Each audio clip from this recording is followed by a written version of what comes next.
Arbejdsnedlæggelsen på Københavns Værft. Dansk Arbejdsgiverforening har sendt sagen om arbejdsnedlæggelsen på KV til arbejdsretten.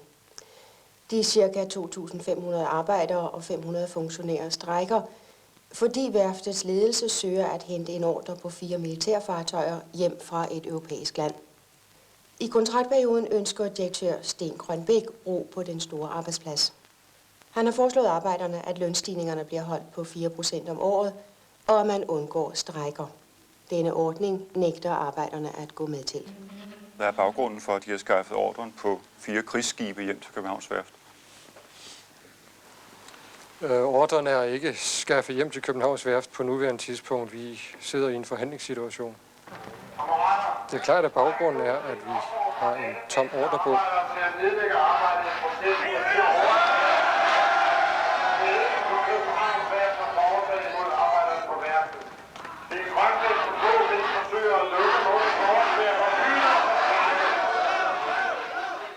Og det hænger naturligvis sammen med, at der er en stagnation i verdenshandlen.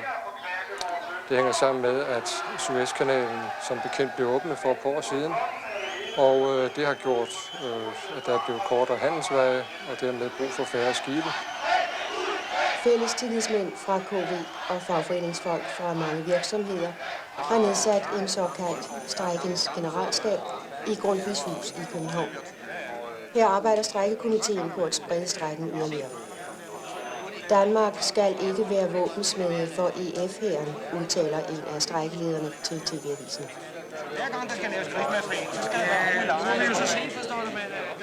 De uafhængige redere i Europa har svært ved at klare sig i konkurrencen med Østlandenes skibsindustrier. Og sidst, men bestemt ikke mindst, er det sådan, at olielandene har efterhånden fået så mange penge, så de ligesom selv kan bygge deres værfter og selv bygge deres både. Og når de så endelig køber skibe, så er det brugte skibe, de køber i Europa. Alle disse ting har naturligvis ført til, at skibsværftindustrien i Europa er inde i en alvorlig krise, og Københavns Værft er altså heller ikke nogen undtagelser. Vi har altså det må vi beklageligvis sige, en tom ordre på.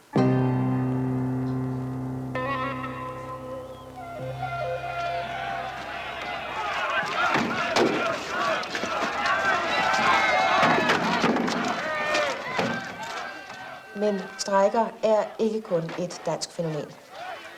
I England løber poststrejken nu på 7. døgn, og breve og pakker hober sig op overalt på fordelingsstederne. De franske jernbanefunktionærer indledte i går en punktstrejke rettet mod centrale trafikknudepunkter landet over. De ønsker på den måde at få et krav igennem om kompensation for natarbejde.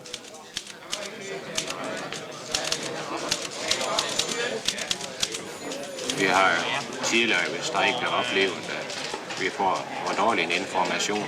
Ja. Og derfor var man enige om på arbejdspladsen, du må tage over og undersøge, hvad det er, der sker, og få de rigtige informationer. Ja. Og det er sådan set grunden til, Ja. Hvad siger mig, Britt? Ja, jeg er blevet kontaktet af Tine, der er inden for tobakken. Og som har fortalt mig om det, der sker herovre. Og så har jeg så haft et møde med mine arbejdskammerater, og vi er stoppet derovre. Er I stoppet alle sammen? Ja. Arbejdsminister Erik Berg har hidtil ikke ville kommentere strejken på KV og dens udløbere. Men i dag sagde han: Ja, minister, de er jo gammel fagforeningsmand. De var måske kendt som en lidt hård type.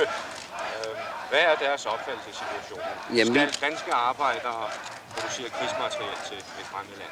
Ja, det har danske arbejdere jo altid gjort under ledelse af fagbevægelsens direktiver. Og på demokratisk facon. Jeg kan ikke indse, at der er nogen som helst grund til, at vi skal sætte den slags ting under overvejelser nu. Og nu spørger jeg, om man på gammel dansk kalder det krigsskibe. Jeg ved ikke, hvad man kalder det. Situationen er jo altså den, at vi forhandler med en kunde. Og hvis vi får den ordre, ja, så vil vi gerne lave den ordre. Om de kalder det krigsskib, eller de kalder det militærfartøjer, det er sådan set mindre væsentligt for mit vedkommende. Ved man, hvad det er for en type skib, det drejer sig om, der skal bygges? Ja, det ved man godt. Men vi ønsker ikke at udtale sig i øjeblikket. Man tror på masseflyvninger og luften i erhvervet. Man bruger grundet om arbejdsløshed som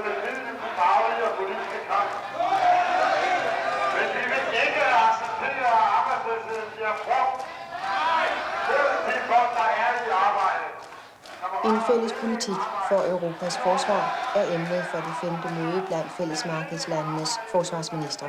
Herr markedsminister, hvad er formålet med det såkaldte EF-arbejdsmøde?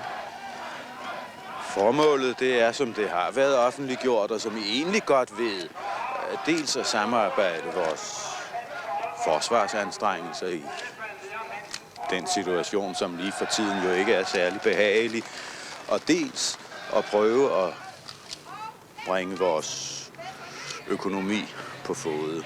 Men så skal vi også have noget kød på. Er der andet ved de både, end at der er noget specielt med trykket og... Nå, ikke andet. Vi har fundet ud af, at det er væsentligt mindre både, end dem vi normalt bygger ud på KV. I det de er ikke over 130 meter lange. Det har vi fundet ud af, hvor vi normalt bygger skibe, der er cirka 250 meter lange. Det er vel et EF-land, går jeg ud fra, at skibene skal leveres til. Og igen, jævnfør hvad jeg sagde før med hensyn til konkurrence, så vil jeg ikke nævne noget om, hvilket land det drejer sig om. Har der overhovedet ikke været nogen kontakt med regeringen? Overhovedet ikke. Det er værftets forhandlere, der har, om man så må sige, prøvet på at skaffe den ordre hjem, for vi har det jo ikke, den ordre. Ordren er jo ikke hjemme. Kammerater, hør lige efter. Kan man godt få I er alle sammen klar over nu, vi er i en meget, meget alvorlig situation. Vi er kommet herover for at være med i planlægningen i den her strejkkomité, og vi skal meget, meget hurtigt have fat i de der retningslinjer, vi skal køre efter. Ellers så tager vi det på gulvet. Vi skal koordinere de arbejder her, og det virker på mig, som om der er en vis forvirring. Der er en mand, eller 2 mænd, der lige har ringet til den samme virksomhed for at høre, hvordan det går. Den går altså ikke, kammerater. Vi har nogle planer fra Frederikshavnsområdet, ikke, som vi kan diskutere senere. Man har også for Aalborg ved at diskutere, hvordan man vil gøre det, og forhåbentlig også heroverfra. Lad os lige prøve at få en koordinering på det. Vi har bedt repræsentanter for LO og Dansk Arbejdsgiverforening udtale sig om deres stilling til, at dansk erhvervsliv nu prøver på at hente militære ordre hjem fra udlandet. Altså, vi har fra vores side overgivet sagen til arbejdsretten, fordi der er tale om en klart ulovlig strejke. Men overenskomststridig? Den er helt klart overenskomststridig. Der strømmer sympatitilkendegivelser og pengebeløb fra arbejdspladser over hele landet ind til Grundtvigs Hus i København, hvor strejkekomiteen, strejkens generalstab, har nedsat sig. Vi lige har nogle kontakter rundt omkring, til for eksempel Lars Knudsen, Philip og SAS. Men der er altså ikke sket noget derude nu, men vi håber, vi vinder og forventer nogle opringninger derfra her i løbet af kort øjeblik. Jeg har kontakt med en hel del tillidskvinder oppe i Aalborg, og for den sags skyld også rundt omkring i Jylland derovre. Jeg kommer selv fra Tobakken deroppe, som I ved, og de er altså gået hjem. Og så har jeg kontakt med Eva-fabrikkeren i Skive, det danske rengøringsselskab, B&O, Trie, Titan, Odense og Aalborg, hvor de er gået i Aalborg. De ja, det lyder godt. For øjeblikket i Odense. Ja, tjek på den. Superforsvaderiet. Arbejderne er skrevet. Arbejderne på Grænsvedværket i Ringkøbing. Og har indsamlet 750 kroner, som bliver sendt til os med posten. Ja, hvad siger Arbejdsgiverforeningens juridiske konsulent? Ja, det er ingen tvivl om, at den her strejke er erklæret ulovligt. Det fremgår helt tydeligt den hovedaftale, vi har indgået. Og vi håber også, at LO vil leve op til det og sørge for, at de folk kommer i arbejde igen. Det er en hilsen ude fra medlemmerne nu fra Dansk Metalarbejderforbund ude i TV-byen, som stiller os spørgsmålet: vil I have en sort skærm i aften? Det er klart og tydeligt, at strejken den er ulovlig, og arbejdsgiverne har nu oversendt sagen til arbejdsretten. Er I hvert fald ikke indstillet på, at vi skal tage den sort skærm? Jeg mener ganske bestemt, at vi skal have lidt video ud til folk. Folk skal vide, hvad der er, der foregår rundt omkring. Folk skal vide, hvad der er, der foregår, men de har hørt indtil nu, den måde, den strejke er blevet dækket på, at TV. Mener så, at de har fået at vide, hvad den her strejke går ud på? Vi hører kun arbejdsgivernes og LO's, hvad de mener om strejken. Der vores mener endnu ikke kommet ud i strejken. Der er ingen diskussion om, at vi fra LO's side må opfordre arbejderne så kraftigt som muligt til at gå i arbejde omgående. Hvem er det, der står bag aktionen? Jeg går ud fra, det er de sædvanlige få arbejdere, der ønsker at skabe splid på de danske arbejdspladser. Jeg kunne godt tænke mig at kalde dem venstre islamister. Det er ord, jeg helst ikke vil bruge, men jeg kunne tænke mig noget i den retning.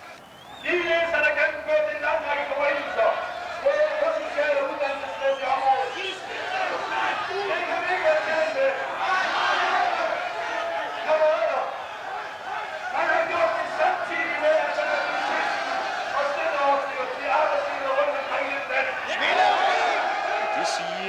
at LO slet ikke er interesseret i at samarbejde med kommunisterne. Klart og tydeligt, hvor politik er demokratisk og har ikke til hensigt at køre noget ud efter de kommunistiske systemer. Det er demokratisk, når LO sælger arbejderne til krigsmaskineriet.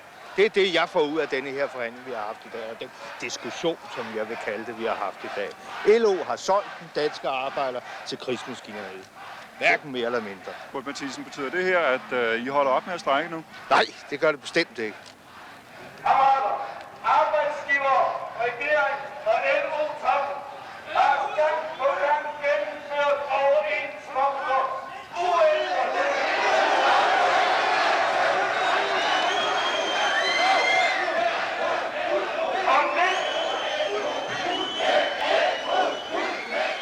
På Københavns Værft var stemningen blandt arbejderne for eller imod at gå i strejke. Stort set sådan, at en del socialdemokratiske arbejdere og de til højre for Socialdemokratiet ønskede at indlede forhandling med værftsledelsen for at undgå en arbejdsnedlæggelse. Jeg vil bare gerne sige, at de folk, man sender ud, dem skal man samtidig bede om at opfordre de kammerater ude omkring, som eventuelt tænker på at nedlægge arbejdet, til at overveje konsekvenserne, det kan få for dem. I det, at mange sidder med store huslejer, de har små børn osv., det er meget dyrt. Det kan ikke bagefter være sådan, at de kommer og bebrejder os, at vi eventuelt har fået ud i en stor og landsomfattende konflikt, uden at de overhovedet har nogen kendskab til de konsekvenser, som det kan få for dem. Ja, det er korrekt. Det har jeg hele tiden slået på, det der. Så selvfølgelig skal vi da diskutere de ting, der ikke, men det er da ikke bare et spørgsmål om, det er dem uden børn, der går ud i strejke. Nej, det er klart, men det ligger jo sådan, at det arbejde, som vi eventuelt nægter at udføre på værfterne, i det tilfælde, at vi nægter det, så ved vi jo ganske sikkert, at der er værfter over hele Europa, som med kyshånd griber det arbejde. Det vil altså sige, at det arbejde bliver udført alligevel, men vores arbejdspladser bliver lukket. Ja, det er godt, Vi skal bare tage det med i betragtningerne. Ja. Vi kan for det første rette henvendelse til de arbejdspladser og de værfter i Europa, der kan bygge de ting. Jeg har været arbejdsløs et par år efterhånden, ikke? Og vi har medvirket ved mange aktioner, og vi har i hvert fald erfaringer for, at det nytter ikke at tække politikerne om noget. Det nytter ikke at give efter. De familier med børn, du omtaler, tror du, det vil blive bedre for dem, at vi lader være med at gå i strejke? Jørgen Falk, tager det her møde i virkeligheden sigte på at forberede oprettelsen af en EF her? Nej, det gør det ikke. Der er ingen planer om at oprette en EF her. Planerne går ud på at styrke vores fælles forsvarsanstrengelser. Og der ser vi, han kommer ud.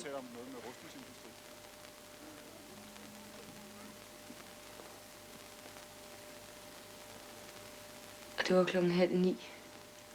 Og jeg tog tid på, hvor lang tid han er om at gå fra sin indgangsdør og over til sin bil, som holder herovre.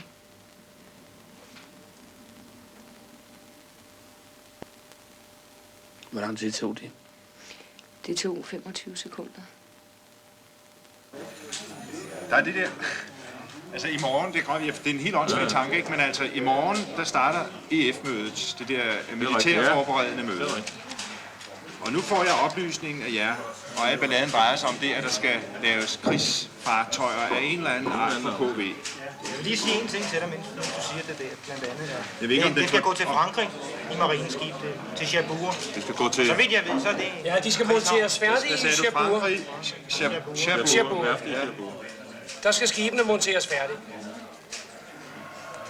De skal monteres færdigt i Cherbourg og laves her. Ja. Det skulle være mærkeligt. Hvad kan vi ikke lave her, som de kan lave i Cherbourg? Det er et spørgsmål. Hvad er det for at værft i Cherbourg? Find ud af det. Tænk. Jeg ved det sgu ikke. Det er jer, der har været rundt. Cherbourg, det er flådeværk, det er der ingen tvivl om. Ja, der ligger en flådebase i Cherbourg, men der kan jo altså også ligge andet.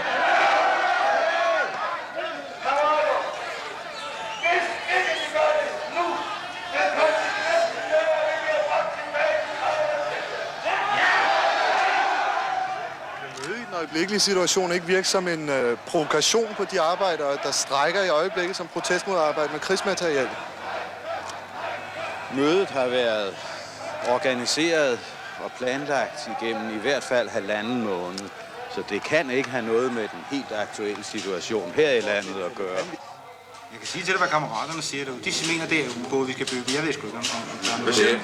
Det er gutterne derude, de mener, at det skal være ubåd. Det er det rygte, der går derude, om det er rigtigt, det ved jeg. Det er altså ubekræftet. Det kan det godt Det lyder meget sandsynligt. Det kan godt være, at vi skal køre noget mere på de rygter. Hvad siger rygterne mere, så kan vi altid finde ud af det. Ja, rygterne, de siger, at det er atomubåde, men altså, det lyder sindssygt. Det er altså ubekræftet. Og vi ved ikke, hvor de opstår fra. Ubåde. Hvad siger du om det? Jeg siger kun, at det er gætterier. Det er du ret i, det er gætterier, men det var sådan løber rygterne, og du ved gerne, der går sjældent røg. Tænker de aldrig på, at de skibe i givet fald skal bruges til? Og jeg synes, at som jeg sagde før, så drejer det sig altså om at producere nogle ting, få gang i beskæftigelsen, redde virksomheden, og hvad kunden så i øvrigt måtte bruge de produkter til, som vi fremstiller, det mener jeg nok er kundens problem. Det er ikke deres. Nej. Ifølge Morgenbladet drejer den ordre Københavns Værft forsøger at skaffe hjem fra det franske marineskibsværft i Cherbourg sig om 4 atomdrevne undervandsbåde. Ubådene er 128 meter lange og kan udstyres med 16 ballistiske raketter, som har en rækkevidde på godt 3.000 km. Disse raketter kan medføre atomsprængladninger. Kammerater, lige et øjeblik. Nu har vi alle sammen fået vidsthed om, at det er ubåde, det drejer sig om. Og det skal vi bruge vores kamp for på den her strejke til at udvikle sig til en generalstrejke. Jeg kan lige ganske kort ridse op, for jeg hvem der indtil nu har meldt sig til strejken, i sympati til strejken. Der er Nordisk Kablers Råd og Mundberg Thorsen, Sømændenes Forbund, chaufførerne på Benzinøen, Dansk Industrisyndikat og F.L. Schmidt. Jeg kan fortælle.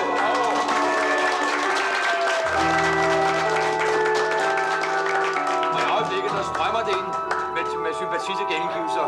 Ja, hør, der er en meddelelse fra værftarbejderne på Blom og Foss værftet i Hamburg. I Hamburg, venner.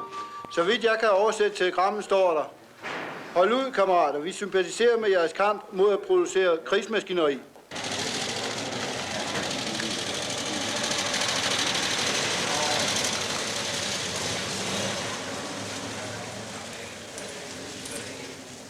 Det er sgu noget, der er meget positivt her.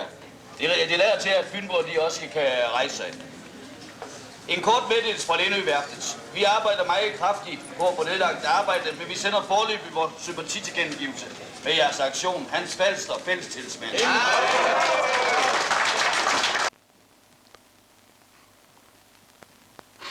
her det er fra i morges. Vi holdt samme sted som sidst. Men han tager afsted kl. 7:15 nu. KV-strejken. Efter at Tritans arbejdere i går nedlagde arbejdet i sympati med, som det hedder i deres udtalelse, at danske arbejdere skal smide EF-hærens våben, er antallet af strejkende nu oppe på 87.000.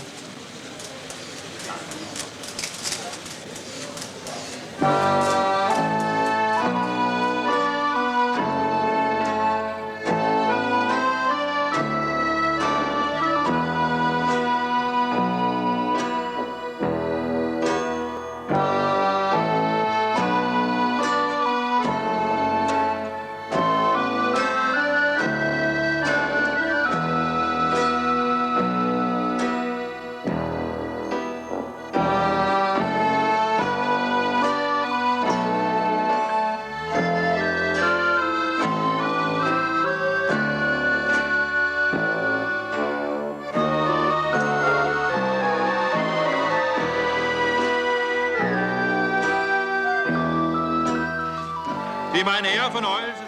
Statsminister Egon Clausen bød forsvarsministrene og deres civile og militære rådgivere velkommen. Vi er samlet for at gøre en indsats. En indsats for at Europa, også på det forsvarsmæssige område, kan komme op og stå på egne ben. Og vi vil gøre denne indsats i overensstemmelse med Romtraktatens ånd og bogstav og i fuld forståelse med vores venner og allierede i NATO. Og lad os så trække i arbejdstøjet og komme i gang. Og herefter overgive ordet til min kollega, markedsminister Jørgen Falk. Værsgo.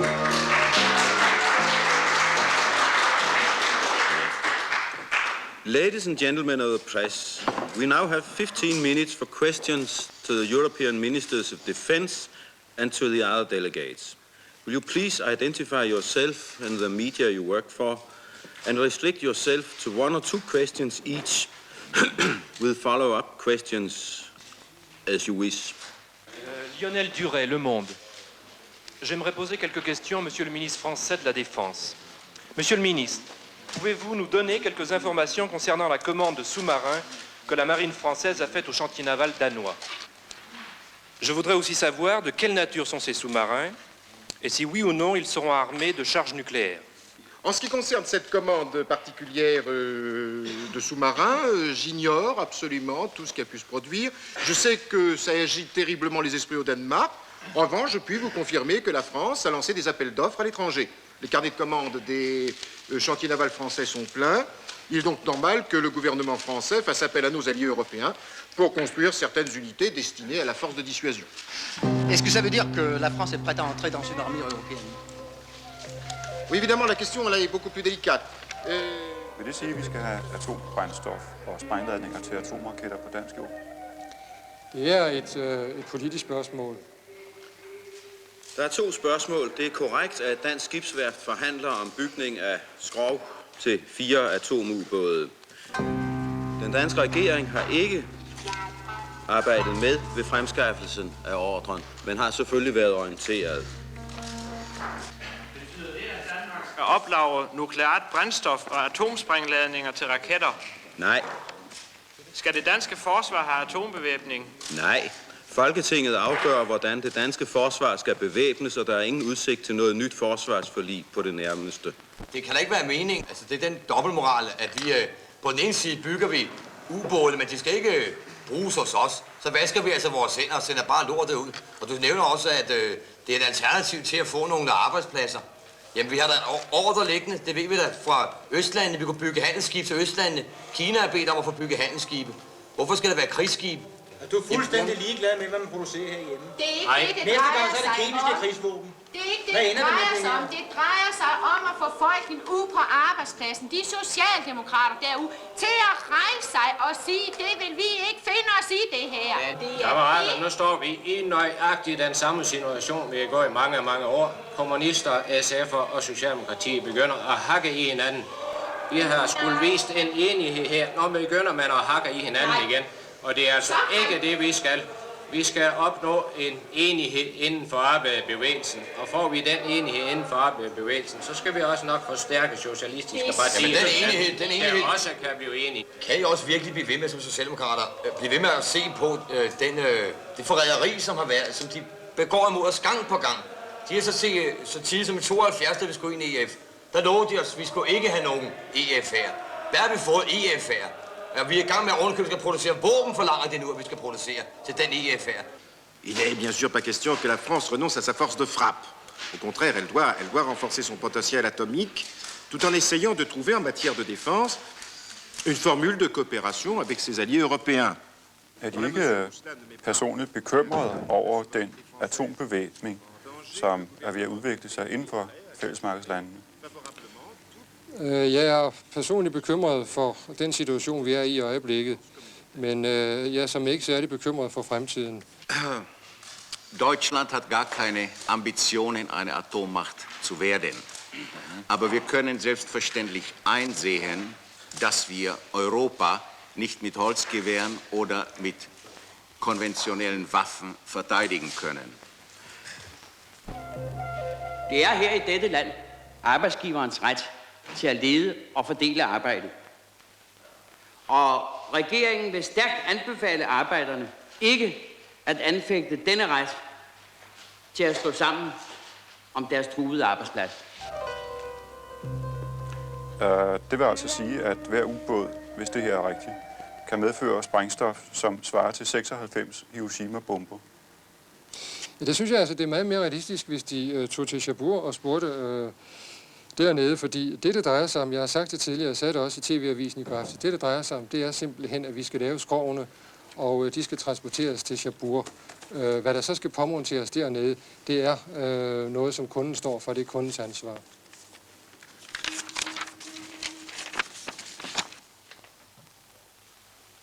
Jeg er tilstrækkeligt klar over, hvordan det fungerer. Hvor langt for eksempel? Hvor langt rækker senderne? Senderen der kan med en rette antenne række i en godt 3 kilometer. Der bliver noget et problem med den antenne. Den kan muligvis monteres på en bil, så den ser nok så skidt ud. Oppositionen bad arbejdsministeren gøre noget effektivt for at stoppe storstrejken. Fremskridtspartiets Mogens Eriksen. Ministeren har hidtil været helt idéforladt, fuldstændig passiv. Han driver sit ministerium, som om det var en underafdeling af Dansk Karetmager og Karosseribyggerforbund, hvor man i alle sager kunne tale sig mindeligt til rette. Det er på tide, ministeren får klædet søvnen ud af øjnene og fundet ud af, at han ved at få en generalstrejke på halsen. Og som ministeren måske kan huske fra dengang, han læste Marx, er generalstrejker et middel til omstyrtelse af det bestående system. Der blev nævnt tidligere, at Danmark ikke skulle have atombevæbning. Hvordan stiller den danske minister sig til den tyske ministers svar på det her spørgsmål? Der blev ikke nævnt, at Danmark ikke skal have atomvåben. Der blev sagt, at atomvåbens anskaffelse eller anbringelse på dansk grund er en folketingsbeslutning. Regner man med, at den her er nær forestående? Næppe. Markedsminister, hvilke resultater nåede man egentlig til på mødet? Det er første dag af en flere dage varende møderække. Jamen, der må være sket noget i dag, som det er værd at videregive. Vi har drøftet problemerne og har hver delegation for sig fremlagt deres synspunkter. Det er det sædvanlige svar, man altid får på sådan nogle konferencer. Kan vi ikke få helt konkret at vide, hvad snakkede I om i dag, og hvad nåede I frem til? Og her har vi radiohuset. Og her kommer hovedindgangen. Der skal vi bare have en ind igennem hovedindgangen og hen til højre op ad elevatoren, op til 4. sal og ind i kontrolrummet. Og så placerer vi en tidsindstillet bombe der. Jeg tænker egentlig på, at der kommer en udsendelse her i aften om EF-konferencen, der starter. Det kunne være, at vi skulle se det. Ja, det kunne være interessant, hvis vi så så det. Ja. Det er jo meget, der sådan starter samtidig, var, synes jeg nok. Ja, der ligger altså nogle farlige ting i det der. Og jeg har hørt lidt af statsministeren, eller jeg vil høre statsministeren i aften også. Jeg er bange for, at det er noget med mere intrigere, end der i forvejen nu. Hvad siger du? Man kan nok træffe og komme hen til, at nu skal man til at tale med en stemme og alt det der. Jeg er bange for, at det er nogle af de ting, vi får at høre i aften. Så det er noget med, at vi for eksempel laver nogle bånd på båndmaskinen der, ikke? Som Er det den her? Ja, det er den her med båndskolen. Ja. Den kan så den forbindes direkte til senderen, ikke? Ja. Og så kan man køre fra et område i, lad os sige, op til 8 timer. 10 minutter maksimalt. Og så noget mere stille hurtigt.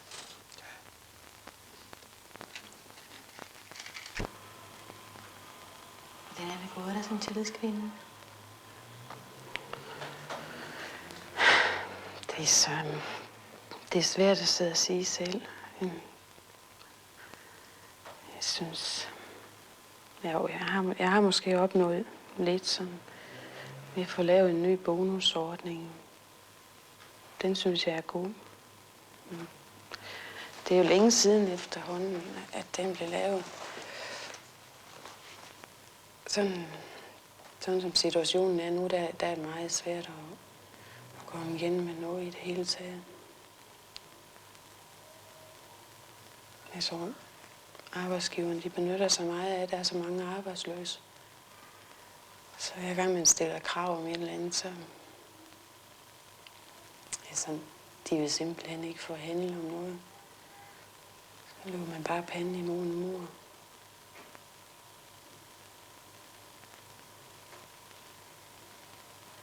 Og så er arbejdskammeraterne utilfreds med en, fordi man ikke kan opnå noget.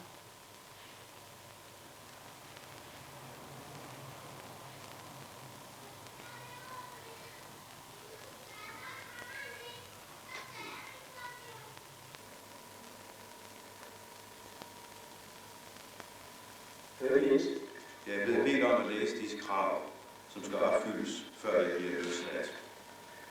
1. Øjeblikkeligt stop af atomubådsproduktion i Danmark. Ingen atomkraftværker i Danmark. 3. Omgående standsning af EF-konferencen. Deltagerne skal rejse hjem. En ny folkeafstemning, som sikkert vil føre til, at Danmark melder sig ud af EF. En videre udmeldelse af NATO. 5. Opfyldelse af de strejkendes krav. 6. Oplæsning af dette budskab til det danske folk, som Oplæsning af det budskab til det danske folk, som følger med dette videobånd, skal foregå mellem kl. 20 og kl.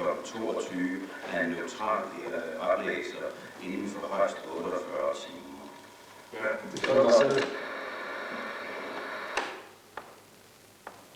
Mine herrer, det var jo en ret så alvorlig understregning af den situation, vi sidder i dag. Jeg vil nu bede hver enkelt at bruge de midler og de ressourcer, der står til vores rådighed, for at få opklaret denne ulykkelige situation hurtigst muligt. Inden vi skilles, vil jeg ganske kort underrettes om, hvad er der sket til dette øjeblik. Vi er naturligvis klar over situationens alvor, og vi har så taget alle midler i brug. I øjeblikket eftersøger vi vognen over hele København.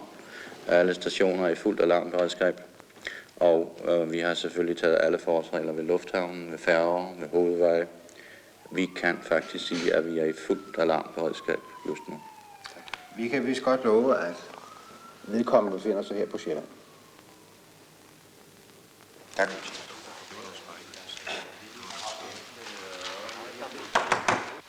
Jeg skal hermed informere dem om, at min ven og ministerkollega, udenrigs- og økonomiminister Jørgen Falk, til morgen på vej til dette møde, er blevet bortført af ukendte gerningsmænd. Er en person, der har afleveret et videobånd. Er der nogen forbindelse mellem de strejkende og så den situation, vi lige har fået her? Ikke så vidt, vi kan se. Vil man hente eksperthjælp fra udlandet? Det skulle ikke være noget. Hvilke sikkerhedsforanstaltninger vil de nu tage omkring de andre EF-passagerer? Alle nødvendige foranstaltninger. Hvad vil det sige? Hvad vil det sige rent konkret? Det kan vi desværre ikke komme ind. Og Jørgen Falks bil blev fundet. Endnu ikke engang.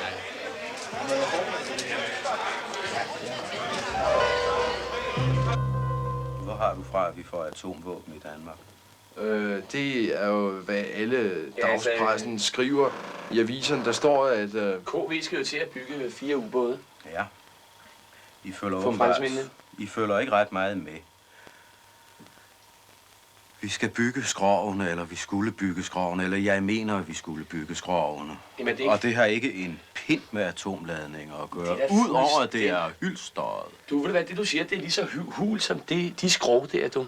Fordi selvom vi kun bygger det her hjemme, det er da fuldstændig lige så hult. Selvom vi skal bygge det her hjemme, så skal der atomladninger i. Ja, men det betyder ikke, at vi skal have atomvåben i Danmark.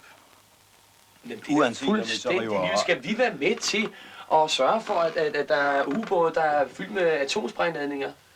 dansk med militær integreret synes du, i det er bare, samme altså, militær. synes du, at det er bare fuldstændig ligegyldigt, hvad vi producerer? Alt det pis nu. Har regeringen noget at sige til kidnappernes krav? Regeringen har endnu ikke taget stilling til kidnappernes krav, som vi kun kender fra et tv-billedbånd, hvor vi kun foreløbig har et ganske kort mundtligt referendum. Men jeg er naturligvis lettet over, at min ministerkollega stadig er i live, og at han tilsyneladende ikke er kommet til skade. Vi siger også nej til Egon Clausen. Vi ønsker ikke rum på arbejdsmarkedet for en bedre pris. Vi siger også nej til LO, der vil sikre beskæftigelsen i form af at den skal sætte pris på det.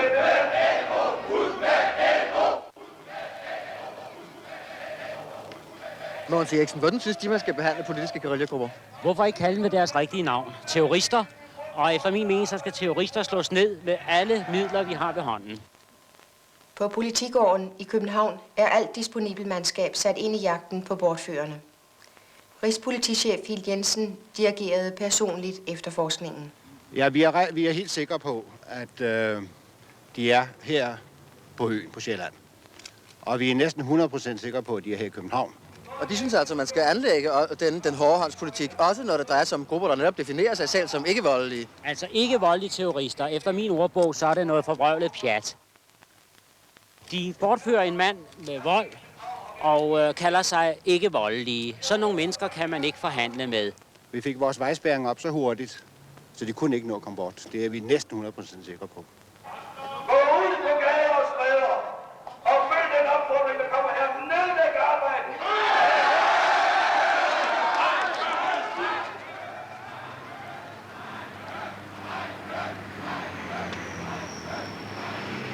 Ingen forbindelse med strejken. Det har været antydet fra forskellige politikers side. Der skulle være en forbindelse mellem strejken og bortførelsen netop nu. Ser politiet sådan en forbindelse? Vi har ikke noget bevis for det i øjeblikket, nej. Samtidig så har jeg en ting, jeg må tilføje. Jeg synes, det er meget påfaldende, at denne terroristgruppe optræder på arenaen samtidig med, at landet er ude i en storstrejke. Vi holder nu ved en vejspærring på Strandvejen, lige ved Charlottenlund Fort. Og vi ser et typisk eksempel på det demokratiske systems virkelige fascisme. Her ses magthavernes terrorisme i funktion. Man stopper bilerne. Folk bliver hævet ud af bilerne. Man stiller de spørgsmål, man synes, der er relevant. Og alt i denne situation er relevant for statens sikkerhed. Kan der blive tale om at indhente forstærkning fra andre europæiske politiorganisationer?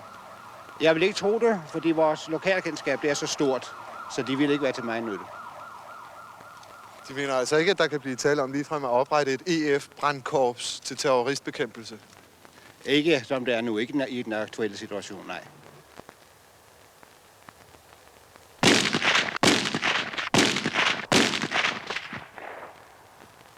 Hvad er det, du lever i nu?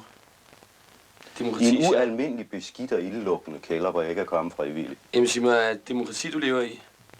Det er det nærmeste, man det, du kalder det, ikke? kan komme det. Ja. Hvem er det, der bestemmer? Det gør dem, der deltager i folketingsvalgene. Hvem er det, der bestemmer, hvis en virksomhed ikke kan få det overskud, det gerne vil have, og dermed bliver nødt til at lukke? Hvem er det? Er det arbejderne? Du er svær at diskutere med. Ved du, hvad der bestemmer? Jeg spørger dig, jamen, lad mig lige spørge om. Jeg spørger dig om, hvem er det, der bestemmer, om virksomheden skal lukkes? Det er dem, der ejer virksomheden. Men som privatmand må det dog gøre dem visse tanker og må have visse følelser med hensyn til den ordre, som de modtager.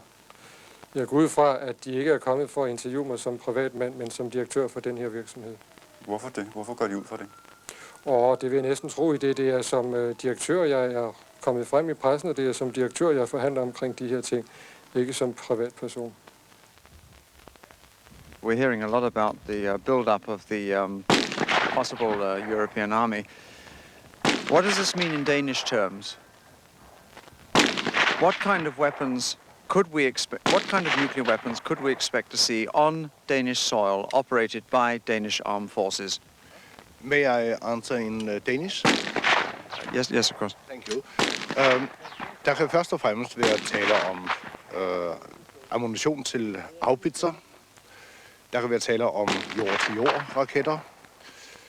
Og yderligere ballistiske raketter til undervandsbåde.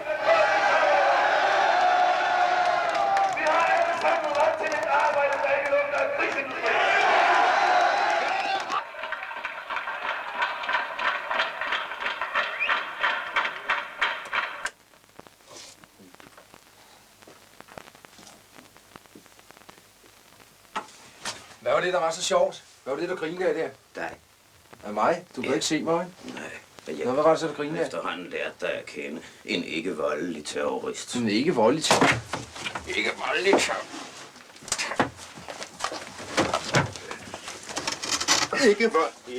Ikke vold.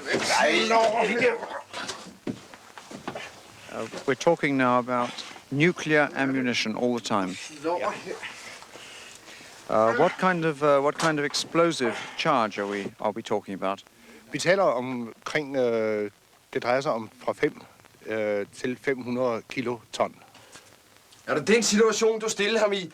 Inden at destruere andre, være med til at producere våben til at destruere andre, eller også selv blive kastet ud i arbejdsløshed. Var det det, du grinte af?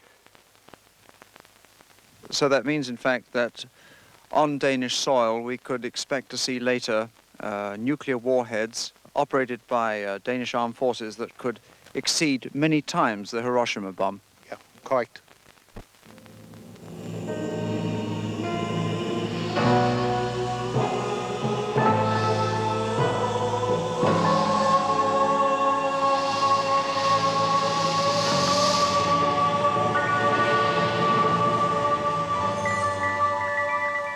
Åbningen af IF-forsvarsmødet i København og nyheden om en formodet ordre på atomundervandsbåde til et dansk værft er blevet sammenkædet i mange af de udenlandske pressekommentarer fra konferencen.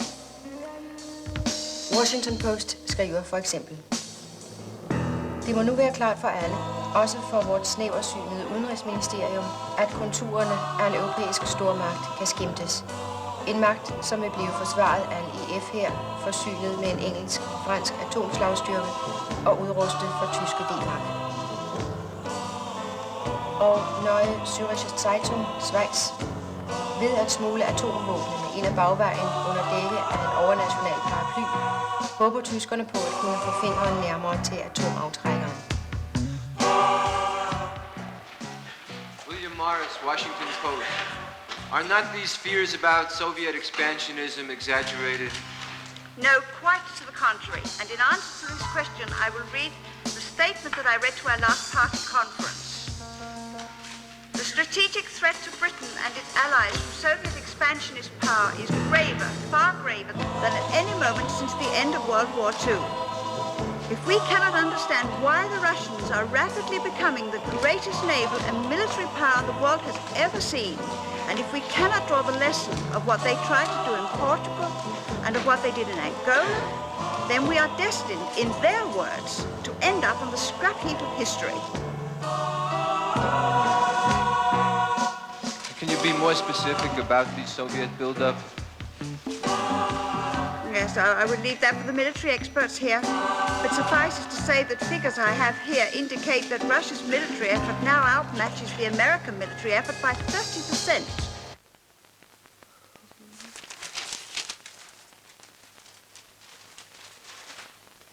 Der står Clausen, kolon, vi bøjer os ikke for terrorister.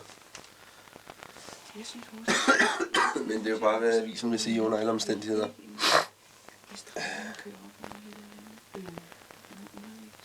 Jeg tror ikke, vi skal tage det.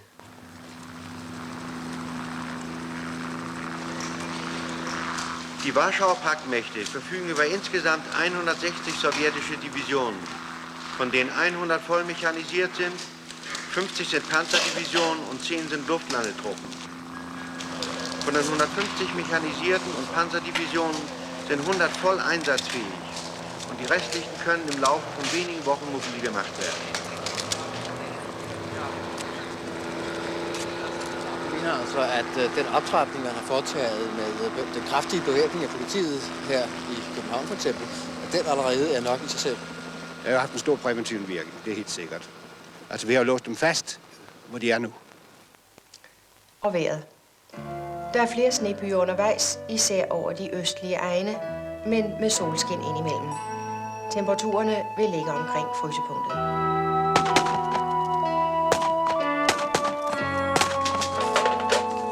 Køre på til i morgen, det er først og fremmest det der med forbindelsen mellem kidnapperne og strejklederne. Det er ganske klart, at det er der historien ligger. BT Ekstrabladet kører på den i dag, og det er ikke særlig godt, det de laver, men jeg er helt overbevist om, at vi kan gøre det langt bedre, hvis vi bare går dybt i historien. Så vil jeg altså foreslå, Gorm, at du tager justitsministeren, hvis du er fat i ham. Det er godt, det er svært. Prøv at fat i justitsministeren, politichefen. Og du, Martin, du må tage hele striven fra arbejdsministeren, LO-formanden og de der strejkgeneraler, ikke? Og de må sgu i hvert fald have en eller anden udtalelse om det. Og du må prøve at grave ned i det der, hvad for en forbindelse der er. For der er en forbindelse, det er vist temmelig klart. Hvem er det klart for?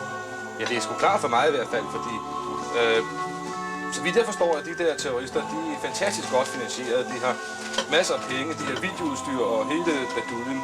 Og det kan de næppe få ud af den blå luft, vel?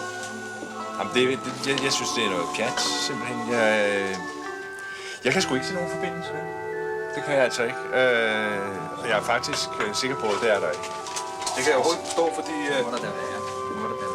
Ja, forbindelse. Selvfølgelig forbindelse. De samme ting, de slår på situationen og alt, hvad der ligger i det. Det er sgu da meget naturligt, at det er for... Hvis du taler om... Jeg siger ikke, at strejkelederne har sendt dem ud lige frem for at kidnappe Falk. Men at der er en forbindelse imellem de kredse, der står bag kidnappingen, og de kredse, der står bag strejken, det er helt evident. Altså, det skulle være fans mærkeligt, hvis der ikke er det.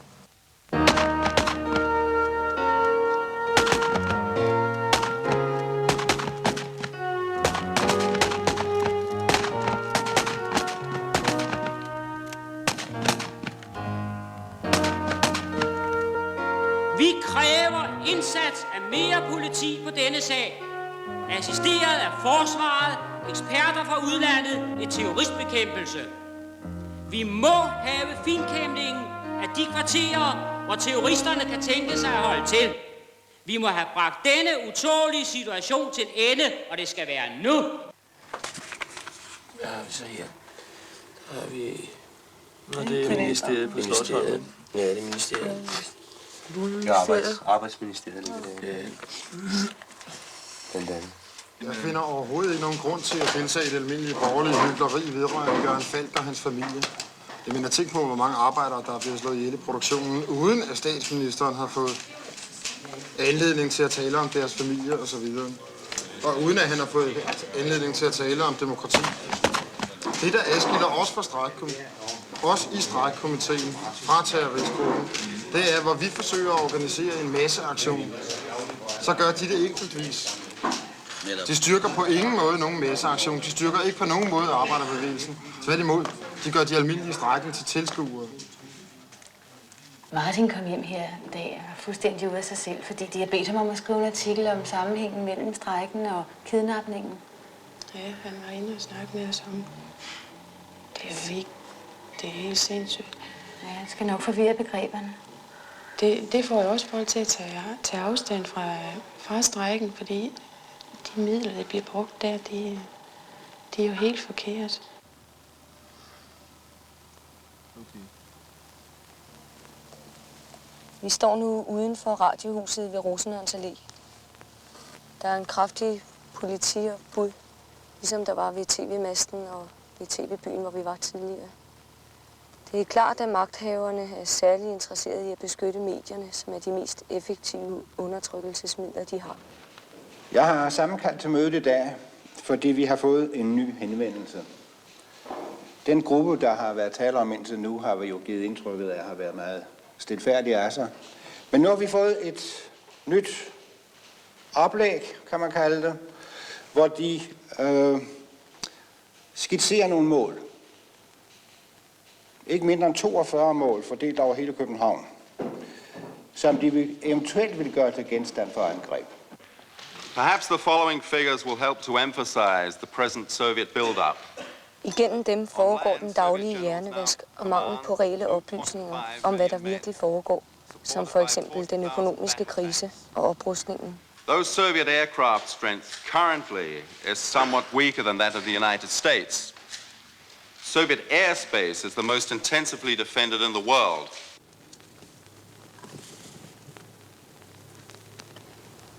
Vi har givet regeringen en liste over steder, hvor magten her i landet er koncentreret, og hvor vi vil foretage visse aktioner. Derudover har vi 23 til, som vi ikke har nævnt for den. På den måde vil politistyrken blive spredt så meget, at det vil være vanskeligt for magthaverne at stille ret meget op mod den såkaldt ulovlige strejke. Der er grund til alvorlig bekymring, når man i fjernsynet ser, hvordan dansk politi stormer såkaldt venstreorienterede organisationer. Med det tynde påskud, at de regner med at kunne finde bypartisaner der, eller sympatisører med den gruppe, som har bortført markedsministeren.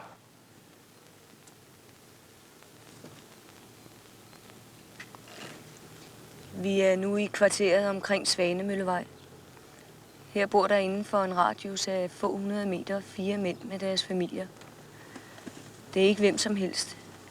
Det er direktøren for Privatbanken, den tyske ambassadør, den belgiske militærattaché og generaldirektøren for IBM.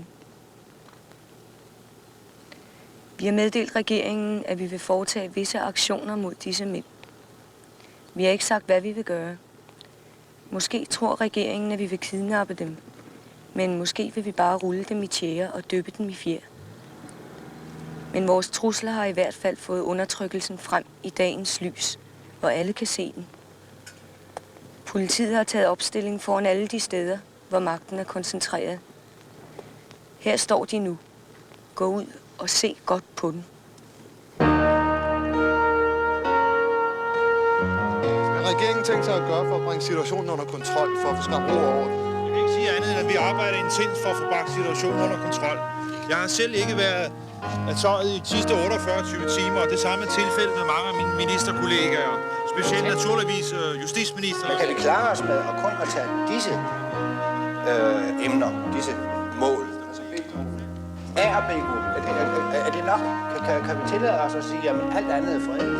Jeg vil gå en anden vej. De er skide bange for, hvad der eventuelt skulle komme ud af medierne om rådenskaben i vores samfund. Derfor koncentrerer de sig om os, som de kalder for terrorister, voldsmænd, anarkister, interregnelige osv. Og ikke om strejken, som er en meget større trussel mod samfundet. De leder opmærksomheden bort fra den terror og vold, de selv udøver hver eneste dag. At sea, the Soviets deploy the world's largest naval force with over 250 attack submarines, 40 destroyers and cruisers, and nearly 2,500 supply ships.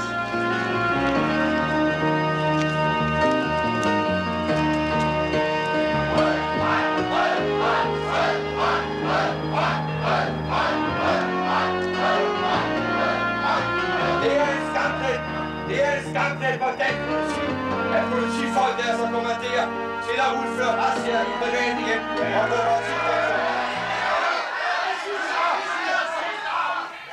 Det er skræmmende at se politiet med stor iver anholde for eksempel personalet på DKP's Vesterbro-kontor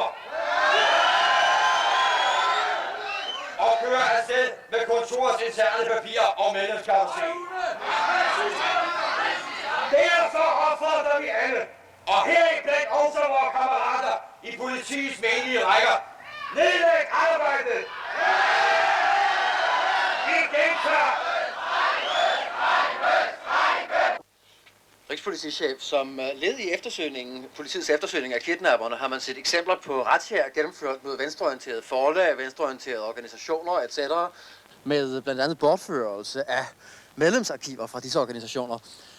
Man har ikke set tilsvarende razziaer mod højreorienterede organisationer, såkaldt højreorienterede organisationer. Hvad gør politiet så sikker på, at bortførerne nødvendigvis er venstreorienterede?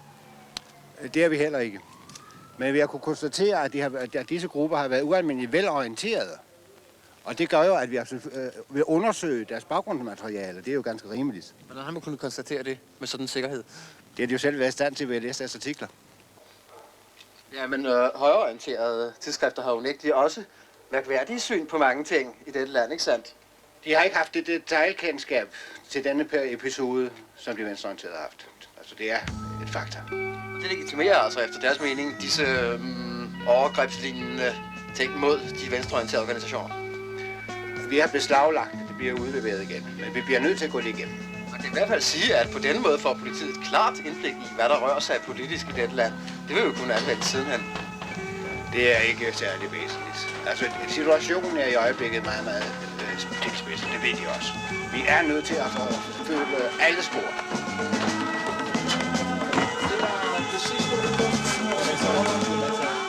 Vi har set razziaer på visse avisredaktioner og arrestationer af redaktører og forfattere. Disse handlinger gør den demokratiske ytringsfrihed til skamme og leder tanken hen på det vesttyske berufsforbundelse. Det er muligt lige at få at vide, at vi har en retssagenskendelse overhovedet. Vi har tradition i dette land for at løse vores problemer på fredelig vis. Vi er stolte af at have en demokratisk styreform. Vi statsform, som virkelig bygger på folkets selvstyre. Nu er dette system truet af en gruppe. Et mindretal, som tror, det kan diktere flertallet sine ekstreme synspunkter. De kan ikke som ansvarlig folkevalgt regering sidde disse trusler overhørigt. Derfor må vi tage de fornødne skridt til at beskytte vores samfundssystem mod voldelige overgreb. Vi beder om forståelse i offentligheden for dette synspunkt og om samarbejde med politi og forsvar i deres bestræbelser på at beskytte borgerne samt uskadeliggøre kidnapperne. Hvem bestemmer, at der ikke bliver kommunikeret om de strejkendes krav, i stedet for kommunikeret om os? Det sagde du selv, der vil ikke blive kommunikeret om de strejkendes krav, der bliver kommunikeret om os. Hvem bestemmer det? Du sagde for et øjeblik siden, at der vil blive kommunikeret i samtlige landes aviser og presse om os, i stedet for om de strejkendes krav. Du sidder som medlem af en socialdemokratisk regering, der skal varetage arbejdernes interesse, og der bliver ikke kommunikeret om det. Fordi, som du selv siger, et mindretal har foretaget sig et eller andet. Hvem bestemmer det? Det her, at jeg sidder her, det er journalistisk set. Journalistisk? Det er kapitalistisk lejesvende, der sidder på pressen, som jeg betaler jer for at sidde og lave det svindel, I gør. Ja, vi får ikke mindre travlt i dag.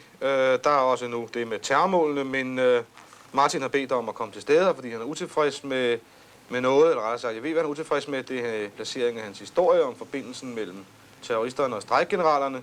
Og da det drejer sig om det her, også bedt Gorm om at komme til stede. Jeg tror, det bedste vil være, hvis Martin ganske kort lige vil fortælle os, hvad det er, han har på hjerte. Nå ja, det er jo altså bare, at jeg har misforstået åbenbart lidt, hvad der blev sagt i går. Jeg har undersøgt den her historie, jeg har undersøgt forbindelsen mellem arbejderbevægelsen, strejkbevægelsen på den ene side, og kidnapperne, eller hvad de nu hedder, og er på den anden side. Og jeg fandt ud af, at der var ikke nogen forbindelser, og det var åbenbart ikke nogen særlig god historie, så den har I bare sat over på side 8, og så har I givet den lille overskrift. Den er meget pæn. Strejkegeneralerne, vi har ingen forbindelse med kidnapperne, står der, og det står sammen med nogle andre små artikler. Gå med ud i naturen og se på fugle og planter og så sin bror blive mishandlet til døde. Der er strejken nu kommet hen.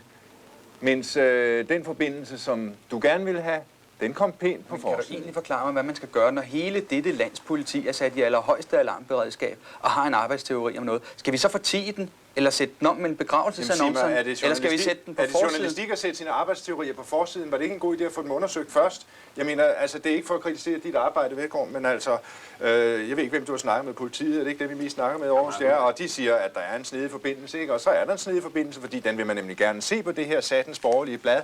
Der er ikke tale om at nogle forbindelser, som vi har opfundet. Det kan du godt se, og du er også klar over, at samtlige medarbejdere på den redaktion har været med i at udarbejde hele den artikel. Og du kan se, at der er et ordentligt arbejde, der er lagt til grund for det, ikke? Den teori, politiet har, er der grund til at tro på, og den er jo ikke dokumenteret heller i bladet naturligvis som andet end fremført teori. Nej, men du ved godt, hvordan folk læser lige så godt, som jeg gør, ikke? Og de ser den overskrift, du har givet den på forsiden, og så er der altså efterhånden en forbindelse. Og det betyder helvedes meget for den her strejkebevægelse, at de bliver sat i forbindelse med, at medierne sætter dem i forbindelse med de der såkaldte terrorister. Det betyder så helvedes meget, I er med til at få den strejkebevægelse til at blive til ingenting. Det kan godt være, at det er jeres politiske mål, men så sig dog det for helvede, og så lad os få den sammenhæng. Synes du ikke, at du skulle interessere dig lidt mere for avisens arbejde, end hvad strejkekomiteen tænker? Jo, det er trods alt avisen, det handler om.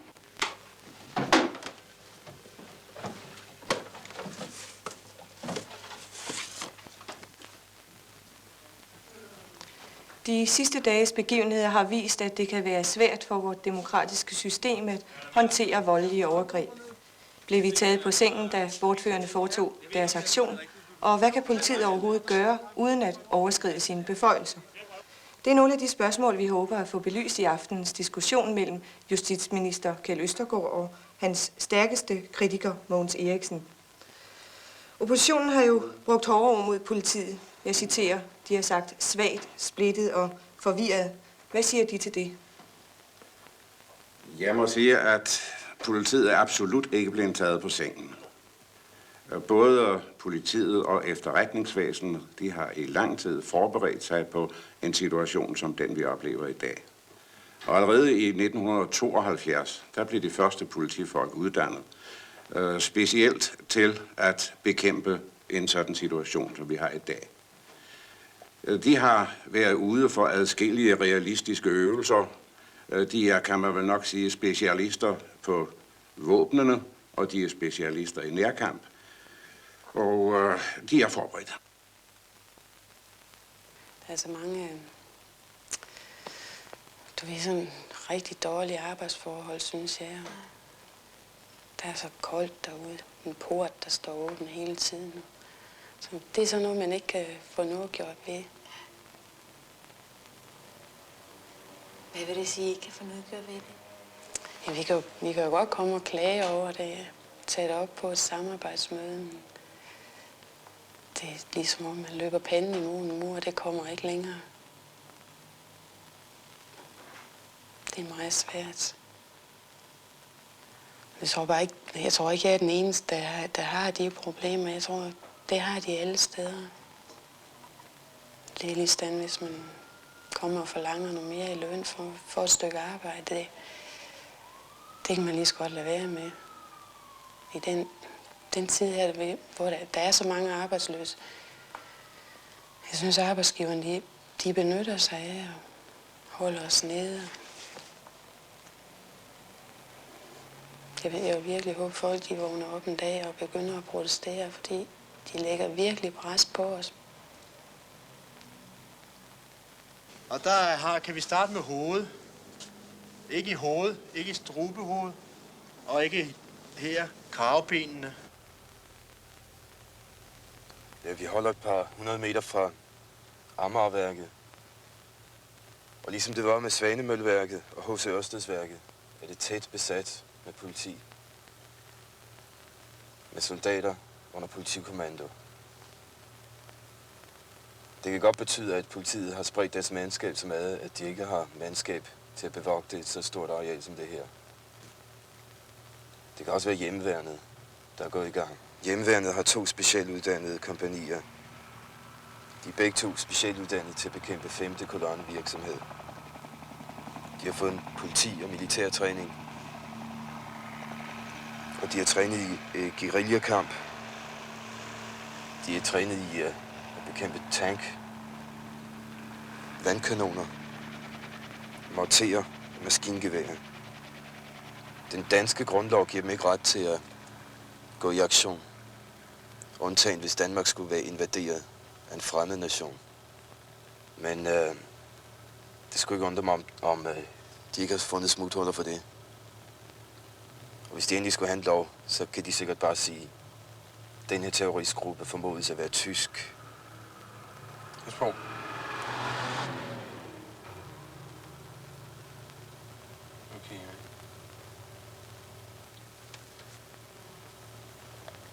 Det er ellers nogle hårde gutter, de her. Selv rigspolitichefen kalder dem for bøllerne.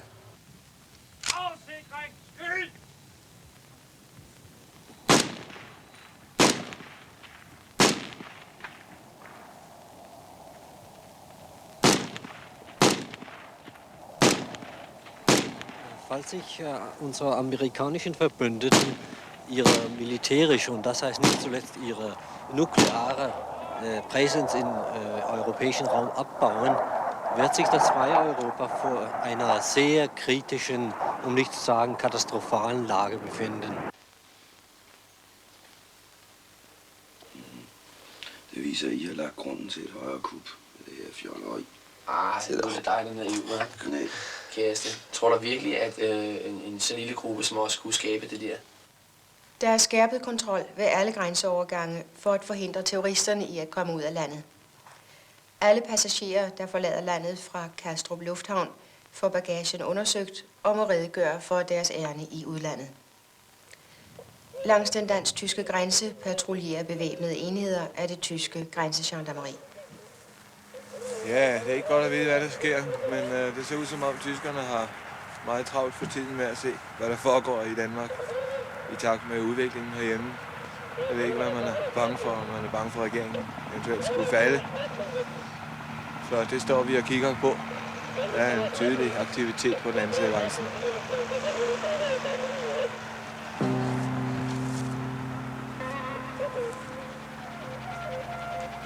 I disse dage hører vi EF-landenes forsvarsminister forklare i presse og tv, at Østlandene er i gang med en kæmpe oprustning. Den røde trussel har aldrig været alvorligere, siger de. Men den går vi ikke på. Hver gang politikerne er ude efter en bevilling til forsvaret, fortæller de eventyr om, at nu er russerne parat til at besætte Danmark. Så får de efterretningstjenesten til at skrive nogle skræmmende rapporter om mystiske overflyvninger af russiske spionflyvemaskiner eller russiske trawlere, som sejler rundt ude i Øresund. Og når befolkningen så er blevet tilstrækkeligt opskræmt, går bevillingen til forsvaret lige så stille igennem Folketinget. Det er den samme taktik, man bruger denne gang. Men nu er det ikke bare nogle flere millioner til det danske forsvar, man er ude efter. Denne gang er det meget alvorligere. Det er EF-hæren, det drejer sig om. En EF-hær udrustet med atomvåben og finansieret af tyskerne, der nu på den måde vil få medindflydelse på, hvordan og hvornår atomvåben vil blive brugt.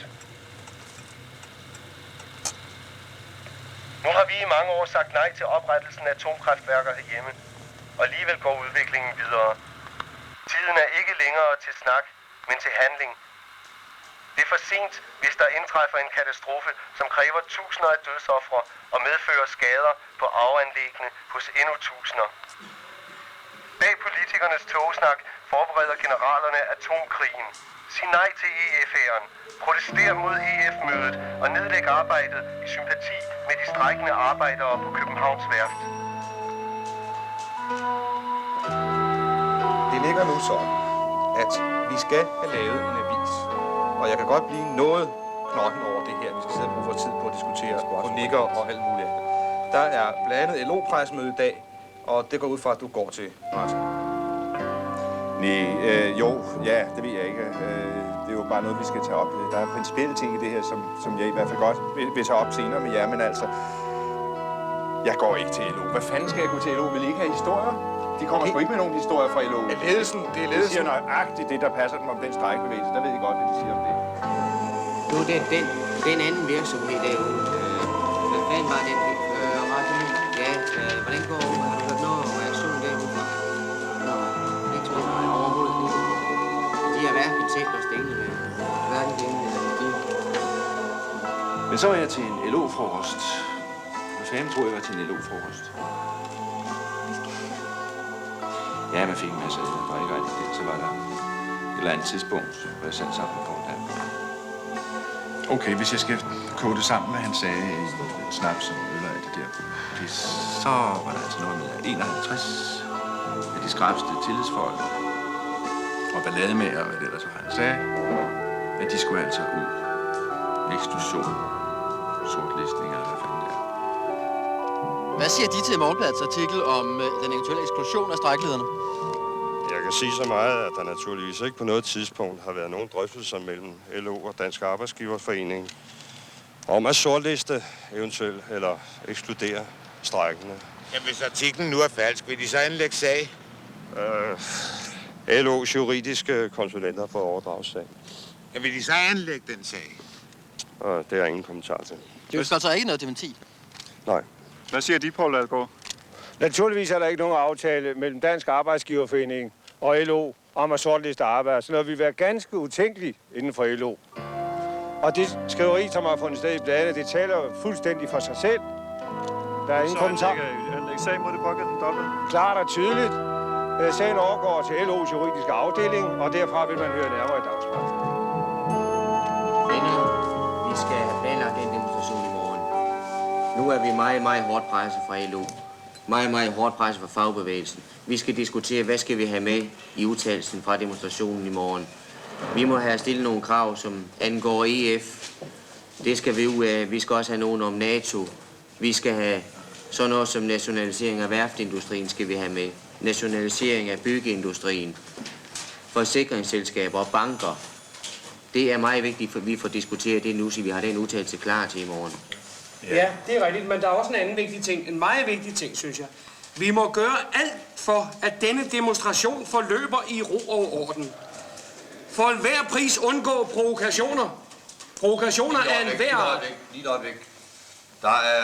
Jeg vil lige få meddelelse om, at der er blevet sagt i fjernsynet at regeringen vil gå af, hvis situationen på arbejdsmarkedet ikke kommer under kontrol nu?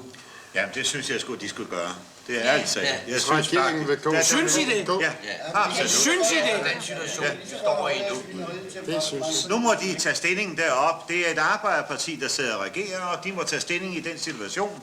Så de kan lige så godt klart give udtryk for, hvad det er, de vil. Om de vil stå med arbejderen eller imod arbejderne. Jeg synes jo, det er en meget, meget alvorlig sag, og vi skal overveje stærkt, hvordan vi skal fortsætte. Jeg vil anbefale fra Københavns Værft, at vi tager tilbage til arbejdspladsen og afholder et arbejdermøde og foretager en ny afstemning, efter at vi har diskuteret problemerne derude. Og jeg vil foreslå jer andre at tage tilbage til jeres respektive arbejdspladser og der holde arbejdermøder og afstemninger, så vi kan se, om vi skal fortsætte. For det er jo faktisk et pres, vi nu har sat under, at regeringen ønsker at træde tilbage. Det kan da vel ikke være jeres alvorlige mening, at I bifalder det? Jeg kan ikke gå med til at sidde her i kommissionen, når regeringen der agter at trække. Det du fortsætter, det er simpelthen klasseforræderi. Man kan kalde det, hvad jeg vil, men jeg føler altså, jeg står fast på det standpunkt. Efter demonstrationen i morgen, så tager jeg hjem til min arbejdskammerat, og så drøfter vi i hvert fald situationen igen. Vil du opfordre dine arbejdskammerater til at gå i arbejde igen, hvis regeringen går ind? Jeg vil nok afvente og se, hvad demonstrationen der viser i morgen. Det vil afhænge af, om der kommer 700 til demonstrationen, eller kommer 7.000, eller 10, eller 100.000. Vi har trods alt sat i den her komité og været med til at jage over 80.000 arbejdere ud i strejke. Vi har bedt dem om at gå ud i strejke. Vi har appelleret til dem om at nedlægge arbejde øjeblikkeligt. Og så lige pludselig, så kan det hele bare falde til jorden, fordi regeringen kommer. Nu går den altså bare af, og så stryger I. Det synes jeg fandme ikke, I kan være bekendt over, fordi over 80.000, som er ude i strejke stadigvæk. Altså, jeg er enig med, at der skal være aktionsenhed. Og derfor kunne jeg godt lige tænke mig, at vi lige er roligt. Jeg kunne godt lige tænke mig at høre, hvad hun har at sige til den situation her. Ja. Jeg har altså bestemt mig for at blive herovre og kæmpe sammen med jer, fordi jeg synes, det er meget vigtigt, at man holder sammen. Og jeg synes, i den her situation, der har været så meget indbyrdes diskussion. Der har ikke været spor samarbejde. Jo, det har selvfølgelig. Jeg synes, der har været for meget af det andet. Og jeg vil i hvert fald opfordre mine piger til at blive ved her i den her situation. Og kvinderne, de skal være med. Det skal de. Der er kun ét at gøre, og det er at få politiet at skyde først. Betyder strejkearbejdet ikke også meget det? Altså, sådan, er det ikke også meget bevidstgørende for mange af jer, der deltager? Jo, det er det i hvert fald.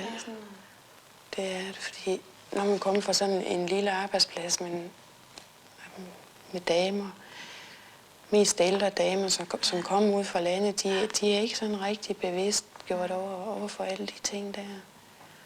Det kan godt være svært mange gange at få dem til at forstå, at det der, det er alvor. Men det gør også og man ikke skal finde sig i alting bare for at beholde sit arbejde. Og det er jo det, de gør. De tør simpelthen ikke at sige nogen ting, protestere over nogen ting, fordi så er de bange for at få sparket, ikke? Så holder de deres mund. Og arbejdsgiveren gnider sig i hænderne. Nu har vi en direkte optagelse fra modsat side af gaden. Vi har jagtet pladsen i længere tid. Og læg nu vel mærke til, når vi når frem til, hvor folk de er strategisk placeret for at udspionere pladsen. Er det en der? Der er en her, ja. Efterhånden føler jeg mig 98% sikker på, at det er stedet, vi skal koncentrere os om. Hvorfor?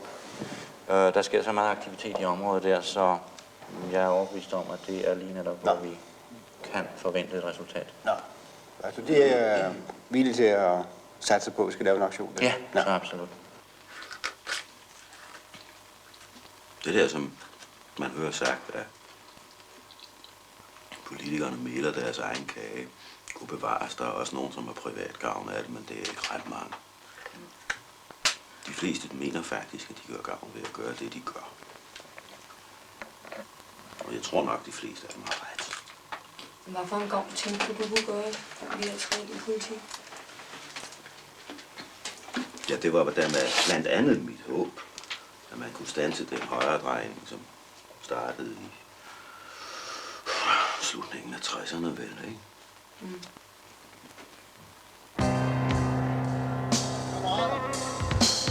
Vi står her i dag i en alvorlig politisk situation. Vi står her i dag for at protestere imod de indgreb i overenskomsterne og i strejkeretten, som man forsøger at foretage på Københavns Værk. Grønbæk, hvad mener de om de eksklusioner, der har været rygter om i pressen? Jeg synes, at de skal spørge formanden for LO om Poul Dalgaard. Hvad synes de om sådan en fremgangsmåde at eventuelt ekskludere faglige ledere? Det synes jeg også, de skal spørge Poul Dalgaard om. Det er jo deres egen folk, der nu er ude i kulden, er det ikke? Det ved jeg ikke, det er ingen kommentar til. Men er de frygt for deres eget liv? Og det er en grotesk situation. Jeg har forsøgt at redde en arbejdsplads, og forsøger stadig at redde en arbejdsplads.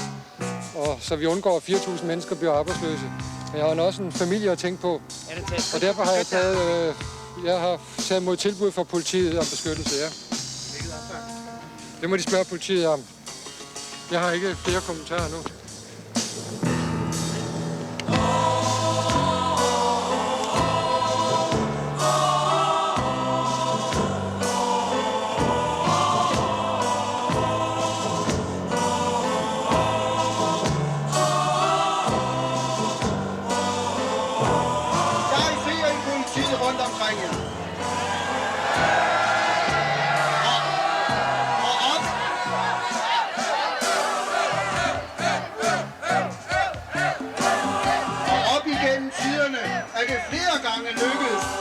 Socialdemokratiske over- og underledelser og for LO og forbundsledelserne at udspionere, ekskludere, forfølge og hetze imod fagligt og politisk aktive arbejdskammerater.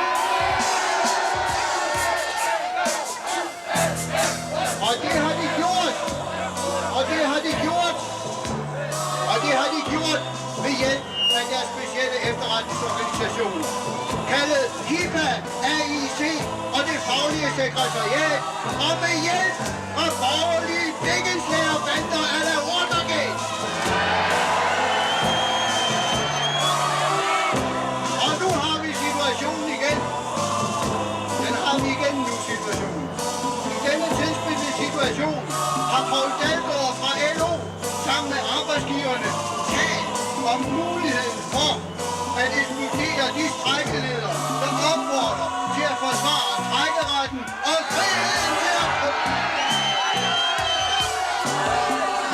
og friheden til at producere de varer, som er nødvendige for os. Det er tilstande, som vi kun alt for godt kender fra fascistiske diktaturer i det sydlige Europa. Dette må høre op nu! Kort sagt, 0 krigsproduktion, hr. Grønbæk. Vi forlanger en demokratisk udvikling. Vent mod monopolerne, vent mod kapitalen og for dansk arbejderklasse. Kammerater, lad os så komme afsted til Christiansborg og råbe vor krav så højt, at råbet trænger ind gennem murene og ind i bevidstheden hos de tykpandede politikere. Vi går nu!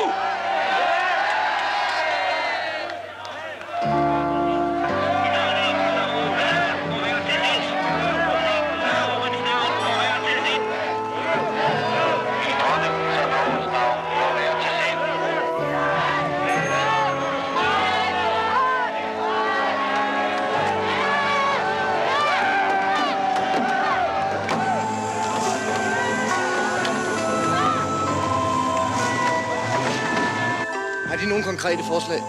Jeg mener helt bestemt, at regeringen må gå af, og så må der komme andre til, som har forstand på at klare det. Dem selv for eksempel? Jeg må ikke.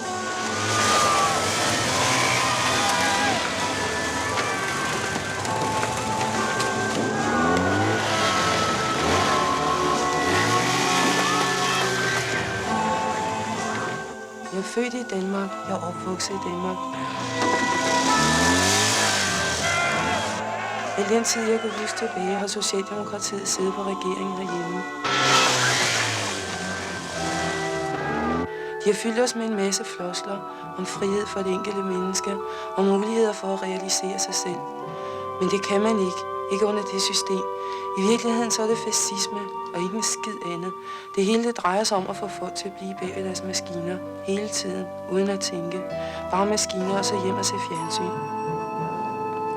Og Venedig er ramt af en renovationsarbejderstrejke, som truer byens renommé som turistattraktion. Beboerne kaster deres affald i kanalerne, som må renses, inden turistsæsonen sætter ind.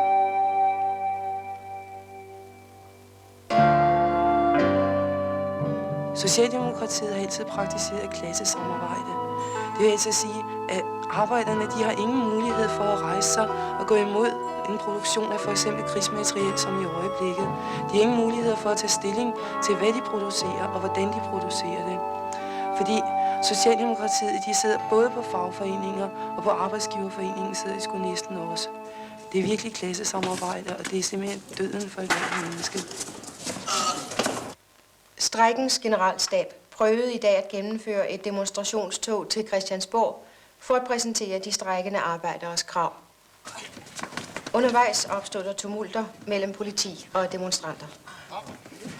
For at få situationen under kontrol indbragte politiet omkring 700 demonstranter til afhøring.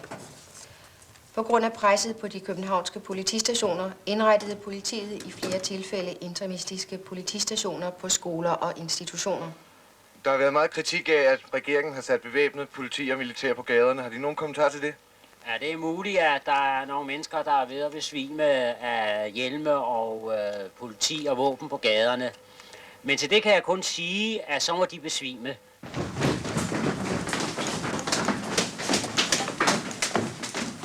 Det er mere vigtigt at opretholde lov og orden, end at tage hensyn til nogle ømfindtlige personer, som ikke kan tåle at se vores system forsvare sig med de midler, de har til rådighed.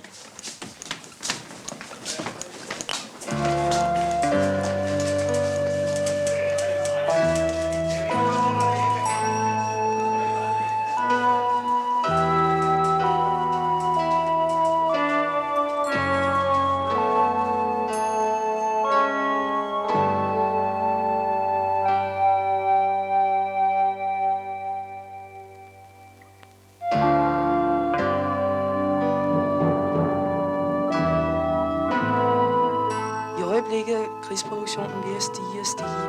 Jeg kan ikke holde ud. Jeg kan simpelthen ikke holde ud og se vores verden gå under på den måde. Det er for vanvittigt. Der er ingen vej tilbage. Vi er bare nødt til at kæmpe. Vi er nødt til at få folket til at rejse sig. Vi er nødt til at tage sådan nogle midler som det her i brug. Der er ingen vej tilbage ellers.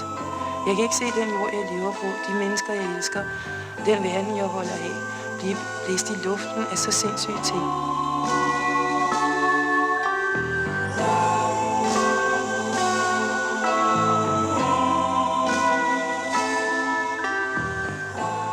Først skal arbejderne producere deres krigsmateriel, bagefter skal de skyde hinanden med geværerne. Det er for åndssvagt. Jeg vil ikke være med.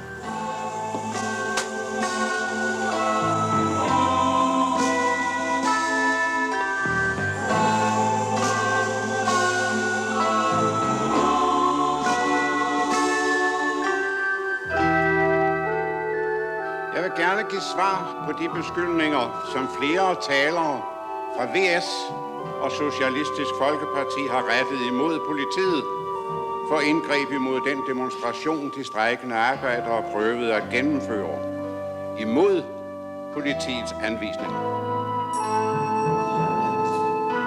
Det er korrekt, at demonstrationen var anmeldt i rette tid og på rette sted. Men det er imidlertid også alle i dette land bekendt, at der i disse dage er en bande terrorister på fri fod. En bande, der som gidsel har taget et medlem af dette høje ting og regeringen.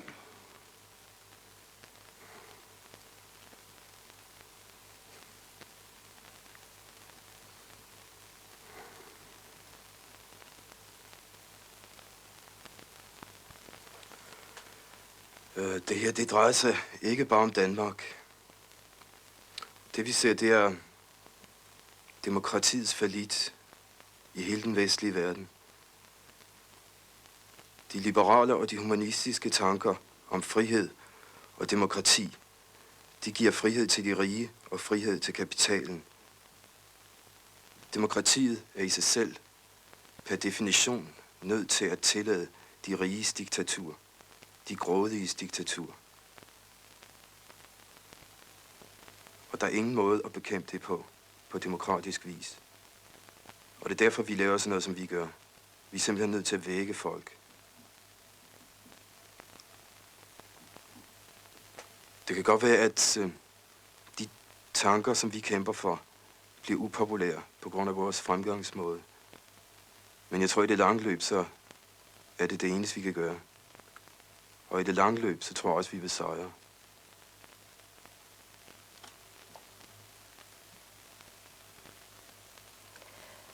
Mellem 70 og 100 demonstranter er indlagt til behandling for de sår og skrammer, de pådrog sig, da politiet søgte at sprede demonstrationstoget. Nogle af demonstranterne fik lov til at gå hjem efter afhøringen, men et stort antal er holdt tilbage og skal fremstilles i dommervagten i morgen kl. 10.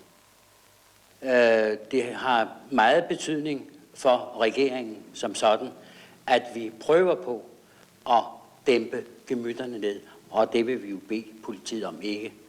Det kunne lade sig gøre. Vel det så ikke rimeligt, om politikerne gjorde lidt for at få dæmpet befolkningen ned?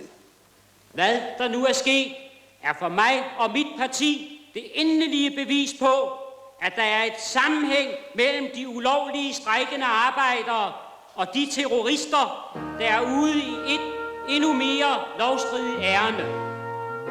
Hver for sig arbejder de to grupper på samme sag. Omstyrtelse af vores demokratiske samfund. Arbejderne gik ikke fredeligt hjem, da politiet efter de gældende regler henstillede til dem, at de måtte aflyse deres demonstration. De inviterede til en voldelig konfrontation, og de fik den. Har de slået på ham? Jeg er blevet overfaldet af flere betjente. De blev overfaldet. Har de også skubbet til ham? Det er jo vanskeligt at stille, når man bliver overfaldet af 3. Var der voldelige tumulter på det pågældende tid og sted? Det var der. Tak, det er nok. Jeg vil gerne have pågældende fængslet, og fængslingsfristen vil jeg gerne have fastsat til 14 dage. Jeg er sikker på, at vi er tvungne til at anvende en hårdere midler, end der har været anvendt indtil nu. Vi må udstyre vort politi rigtigt. Hvis terroristerne har en pistol, så må politiet have en maskinpistol. Hvis terroristerne har en maskinpistol, så må politiet udstyres med svære våben. Jeg lige vil sige en kanon. Ja, så havde jo altså ham der Gorm, ikke? Han havde tjekket hos politiet, og politiet mente jo ikke, at der var nogen som helst form for politibrutalitet. Du ved, hvad de vil sige til det. Hvad de siger hver eneste gang. Og så kan min artikel bare ikke bruges. Jeg var der altså tilfældigvis Gorm, han med ham tjekket.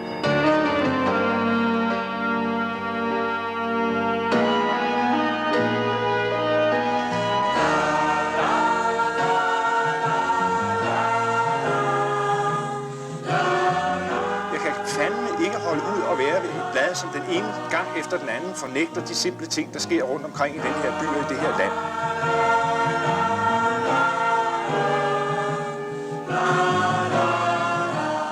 Jo, men altså, at politiredaktionens folk er også ved det, ikke? Du er ikke den eneste, der sætter demonstration. Og der er åbenbart forskellige opfattelser af, hvordan den er forløbet. Ja, det er. Vi sidder her.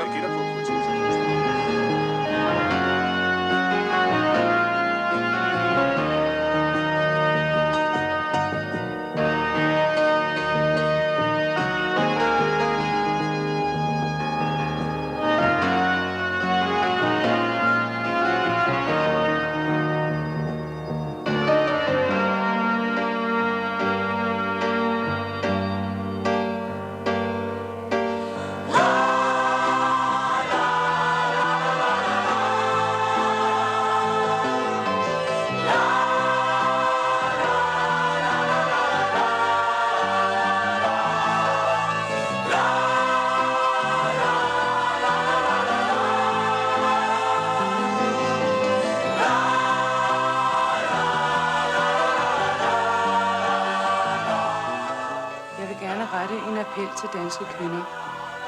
Vi kvinder har gennem historien påtaget os ansvaret for børn og for familie, mens mændene har haft ansvaret for den ydre verden, den samfundsmæssige del af vores virkelighed.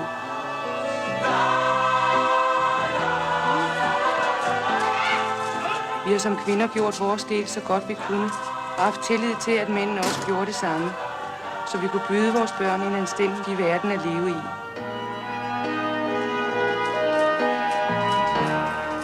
Men de gav os atomvåben, og dermed angsten for en verdenseksplosion hvert minut på dagen. De gav os produktionsvanviddet, der tilsviner vand, jord og luft, så vi er angste for at spise, drikke og trække vejret. De gav os klassesamfundet, hvor de få bestemmer over de mange. De gav os velfærdssamfundet med retten til ikke at dø af sult, men ikke retten til at arbejde. De gav os ekspertvældet, der deler mennesker op i dem, der ved og dem, der ikke ved, med umyndiggørelse af størstedelen af folket til følge.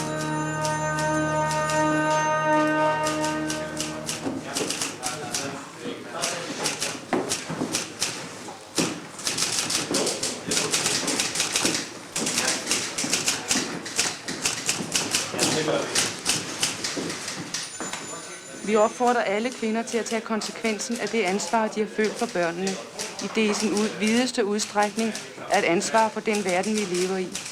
Bryd kontrakten med de mænd, der har misbrugt vores tillid. Rejs jer, stå sammen og skab den verden, I ønsker. Vi kan gøre det. Vi er halvdelen af menneskeheden. TVA bringer klokken ca. 22.45 en ekstra udsendelse. Politiet har netop meddelt, at man har fundet og indkredset bortførerne, der stadig holder Jørgen Falk som gidsel. Vi opfordrer endnu en gang alle til at forlade nummer 35. A serious problem with existing nuclear weapons of the tactical type is their relative lack of sophistication, their relative inaccuracy, and the consequent danger that they pose to the civilian population living in the area of the attack. It is felt that the Warsaw Pact countries do not therefore fear our deterrent as being a deterrent, simply because they believe that we will never use it. This places the present NATO forces in a double trap, and it is my personal feeling that we must break out of this trap by developing, at top priority, low-yield tactical nuclear weapons such as the United States Naval Cruise Missile, using the most modern terminal guidance technology, so that it is possible to strike cleanly and accurately at military counterforce targets, such as staging areas, railheads, etc., within Eastern Germany, or even within Western Germany after a breakthrough, with minimal loss of civilian life. Kom så ud nu. Lad ministeren gå forrest. Følg selv efter med hænderne over hovedet. Kom så nu. In this way, and only in this way, can the European alliance pose a viable deterrent to the Warsaw Pact countries. Is this your personal point of view or the official position of the British government? Her Majesty's government will be making its position quite clear in a defence white paper which it will be issuing later next month. 1, 2, 3. Does this mean a major escalation of the European nuclear arms race? I'm afraid I have no further comment to add.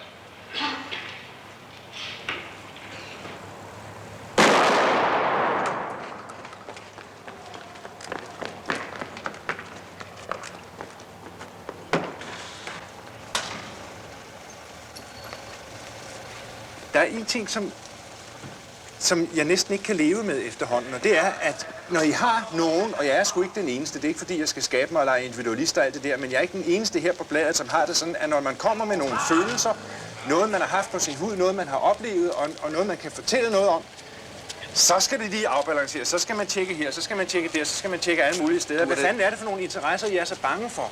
Spørgsmålet er vel nok også, hvordan bliver folk informeret rundt omkring i landet? Hvad er for noget sprøjt, der bliver hældt ud over hovedet på den?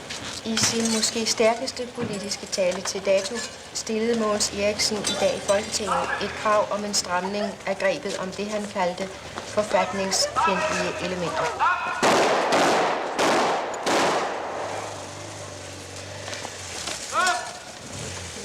Vi må udtrykke vores mening. Det kan ikke hjælpe noget. Altså, vi bliver holdt nede simpelthen. Vi har slet ikke ytringsfrihed mere.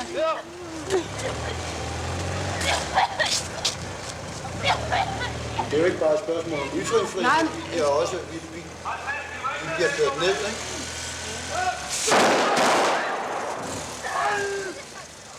Gør, slå, piske, banke ned. Det så vi jo. Vi har alle sammen mærket på vores krop.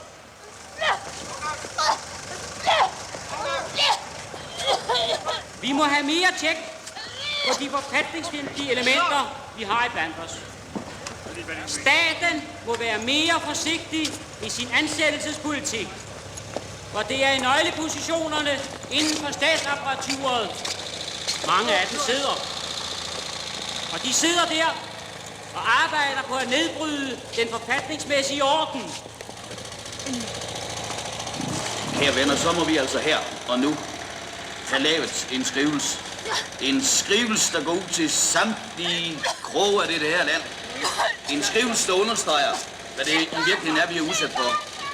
I den skrivelse skal der netop stå, hvordan politibrutaliteten virker i det her land. Jeg er blevet ringet op af Poul Dalgaard, men han var ikke venlig, kan jeg godt fortælle. Der bliver lavet blacklisting, der bliver lavet sortlistning af de arbejderledere, som ikke passer LO. Og det har de gjort i samarbejde med, det har de gjort i samarbejde med Arbejdsgiverforeningen og de interesser, som er interesseret i at holde dette land i ro. Hvordan er udsigten nu med hensyn til arbejdssituationen på Københavns Værft? Og efter de seneste dages udvikling, så bedømmer jeg situationen positivt. Alene af den grund, at arbejderne har indkaldt til fællesmøde, tyder på, at jeg bedømmer det positivt. Vil det sige, at der skal foretages en ny afstemning? Ja, det er tanken. Og hvordan tror de personligt, den vil komme til at gå? Nu synes jeg for det første, at vi skal vente til afstemningen har fundet sted. Men jeg tror, at de fornuftige arbejdere, dem der vil bevare deres arbejdsplads, de vil stemme for at gå i arbejde.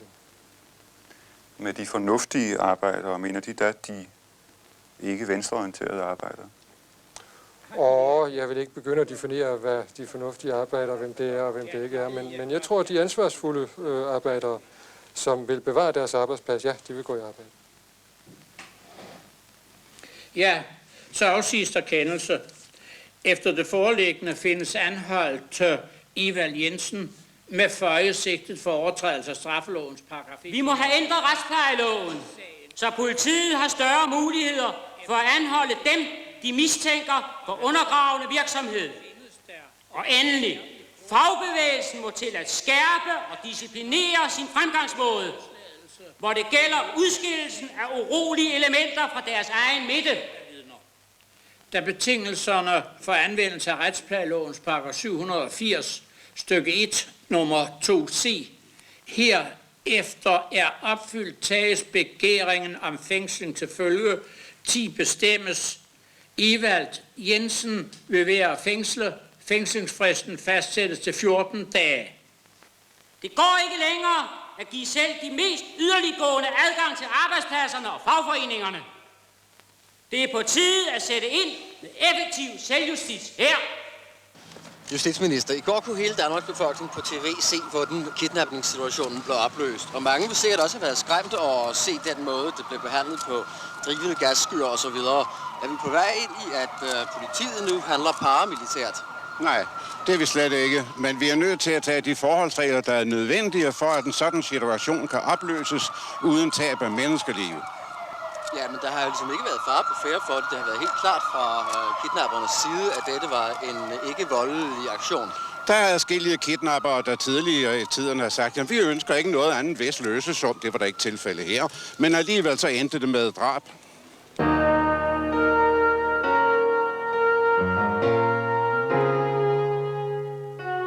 Ja, men her har det været gjort klart fra begyndelsen, at det var ikke det, der handlede om. Det er korrekt, men vi må tage de forholdsregler, der er nødvendige for at sikre den lov og orden, der må og skal herske i et hvert lidt land.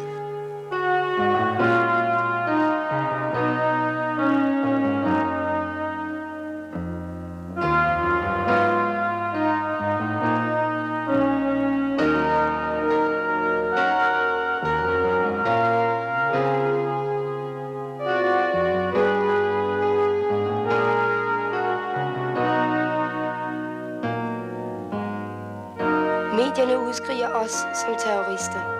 Men hvem er de virkelige terrorister? De sender også mænd og kvinder i arbejdsløshed, så de kan presse os til at arbejde med krigsproduktion, bare for at få et arbejde. fuldstændig som Hitler, skabte masser af arbejde med autostradaer og krigsproduktion i det fascistiske Tyskland. De opruster og vil have også ud i en atomkrig. De tænker ikke på konsekvenserne af deres handlinger. I deres øjne er det naivt at være fremadskuende. I deres øjne er det ikke konkret tale at indse, at denne politik og oprustning fører lige mod selvmord, selvdestruktionen. De vil myrde os.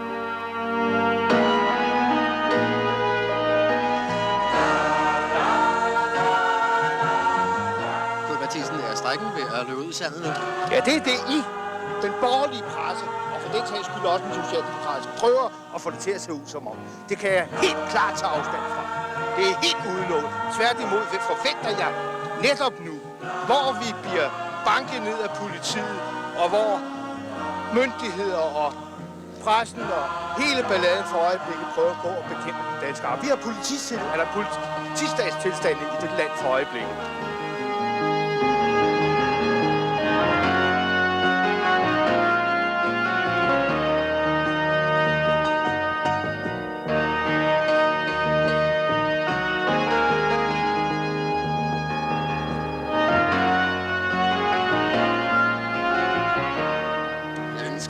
Af politiets metoder nærmer vi os så ikke amerikanske tilstande? Nej, det kan jeg ikke se. Hvis de taler om disse metoder, hvis det er affyringen af det gasgevær, vi må bekæmpe situationen, vi må forsøge på at få vores gidsel ud igen, og det må vi gøre på de blideste metoder, og det er absolut anvendelse af gas, frem for noget, der kan udvikle sig til noget meget farligt.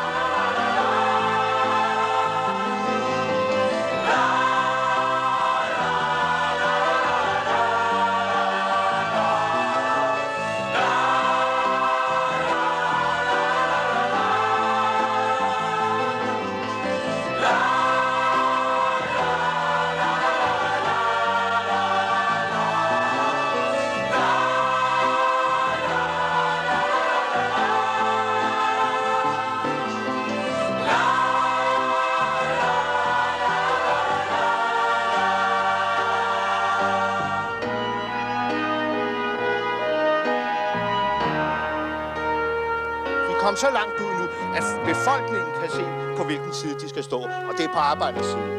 Mener de, at dette er den revolutionære situation? Det er bare et spørgsmål om, at de går én gang til over at gevinde myndighederne over for arbejderne, så vil vi have revolutionstilstand her i landet. Den regering, der har sørget for at sende politiet på arbejderne for banken, og som har sørget for, at vi har den håb af arbejdsløse, vi har i dag, og som vil blackliste, i hvert fald ikke modsiger, at der skal blacklistes danske arbejdere, som ikke vil tage krigsarbejde. Nej. Konkrete planer har I i strejkkomiteen? Jeg kan godt røbe her, at vi for øjeblikket er i den situation, hvor vi kan lukke for olien i løbet af 3 timer. Og du ved selv, hvad det vil sige.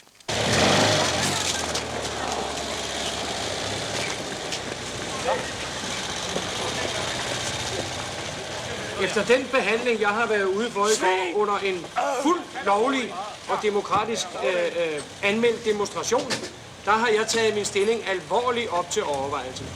Jeg vil have tid til at tænke mig om, men jeg fortsætter med endnu større kraft, end jeg har gjort tidligere her i strejkekomiteen. Men du hørte også politidirektøren stå i tv. Har politidirektøren stået og sagt, at det var dem, der fulgte lovens bogstav. De har utryggeligt gjort, hvad de skulle efter loven. Jeg synes, at nu skal vi rette henvendelse til smedene ude i tv-byen, sådan at vi får lukket og får sort skærm i aften og i tiden fremover. Jeg har lige for en time siden snakket med vores kammerat fra Morgenbladet, journalisten Martin. Han er i øjeblikket frataget sit hverv nu. Han skal ikke referere mere arbejdsmarkedsstof. Han er sat på et kontor nu. Det vil sige, nu er den mulighed altså også forskærtet. Nu kan vi heller ikke komme ud der. Hvad bør vi gøre?